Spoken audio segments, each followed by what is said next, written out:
मीरपुर नाम के शहर में तेजस अपनी पत्नी नीरू के साथ रहता था। पति पत्नी दोनों ही नौकरी करते थे। एक दिन तेजस गांव अपनी माँ के पास फोन करता है।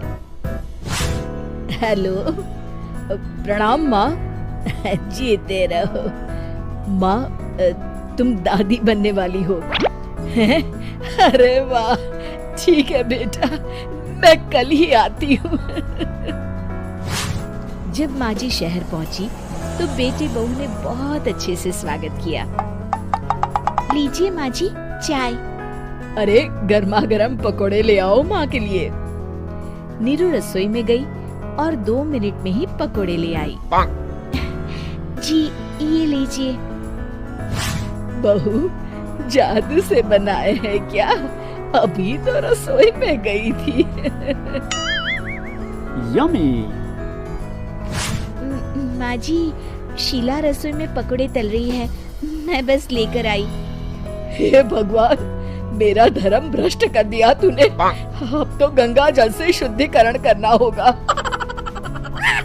दूसरे दिन, माँ जी मैंने नाश्ता बना दिया है, ऑफिस जा रही हूँ।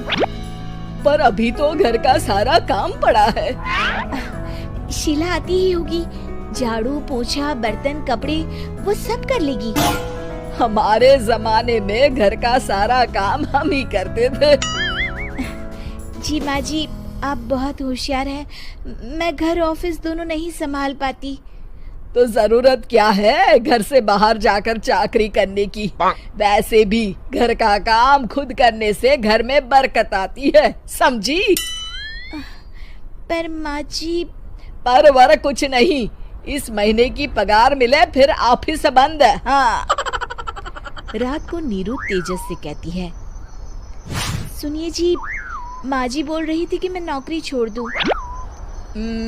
वैसे ठीक ही तो है, अभी तुम्हें आराम की जरूरत है। फिर भी आराम कहाँ, शीला को छुड़ाने के लिए बोल रही थी। तो अब 24 घंटे में इतना काम तो कर ही सकती हो। पर जॉब पसंद है मुझे, घर पर मन नहीं लगेगा। अगले दिन जब दोनों ऑफिस के लिए निकल रहे थे, मेरी तो कोई कीमत ही नहीं है इस घर में। माँ जी, आजकल महंगाई बहुत है, रहन सहन भी बदल गया है, दोनों नौकरी करते हैं तभी ठीक रहता है। अच्छा, तू कहना क्या चाहती है? मेरा बेटा तुझे बिठा के खिला नहीं सकता? तू ही इस घर का खर्च चला रही है, हैं? नहीं माँ जी, मेरा वो मतलब नहीं था। मतलब खूब समझती हूँ, ये बाल धूप में सफेद नहीं किए मैंने। हाँ। अब तो ये रोज का काम हो गया था। तेजस भी रोज की झिकझिक से परेशान हो गया था। एक दिन उसने कहा, नीरू, वैसे भी तुम्हें मैटरनिटी लीव मिलने वाली है, तो अभी से ही छुट्टी ले लो। पर क्या, मेरी सैलरी अच्छी खासी है। आखिर नीरू ने रिजाइन कर दिया। जब बच्चा हुआ तो घर में सब बहुत खुश हुए। कुछ दिनों बाद तेजस फाइल देख रहा था। क्या हुआ तेजस, कुछ परेशान लग रहे हो? हाँ, वो हमारी जितनी सेविंग्स थी वो तो हॉस्पिटल में और छठी के फंक्शन में खत्म हो गई है नीरू। और अभी वैसे मंदी चल रही है तो मैं बोल रही थी कल मुन्ना को हेपेटाइटिस का टीका लगवाना है। नीरू, क्या पोस्टपोन नहीं कर सकते? नहीं जी, बिल्कुल नहीं। अब तेजस को समझ में आ रहा था कि उससे गलती हुई है। पैसों की कमी का असर घर के माहौल पर भी पड़ रहा था। अगले दिन, बेटा मेरा चश्मा और ये दवाइयाँ ले आना, पर्चा देते हुए माँ जी ने कहा। जी। तेजस, मुन्ना के लिए दूध का डिब्बा और डायपर भी ले आना, और ये किराने के सामान की लिस्ट है, इसे भी लाना है। तेजस गुस्से में लिस्ट मरोड़कर फेंकता है और चिल्लाता है, पैसे क्या पेड़ पर उगते हैं? ये ले आना, वो ले आना। अरे पर ये जरूरत का सामान ही है। वो गुस्से में बिना कुछ कहे ऑफिस चला गया। अरे लंच तो ले जाइए।